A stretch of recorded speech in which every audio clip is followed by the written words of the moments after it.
ঠাকুরগাঁওয়ের হরিপুর উপজেলার ডাবরি সীমান্ত দিয়ে ভারতে প্রবেশের অভিযোগে আটক হওয়া ৩ বাংলাদেশি নাগরিককে ফেরত দিয়েছে ভারতীয় সীমান্ত রক্ষা বাহিনী বিএসএফ।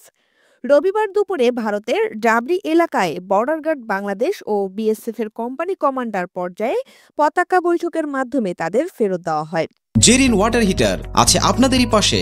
জেরিন ওয়াটার হিটার ইতালির টেকনোলজিতে তৈরি উন্নত মানের হিটার। পরে বিকেল 4:30টার দিকে তাদের হরিপুর থানা পুলিশের কাছে হস্তান্তর করে বিজিবি।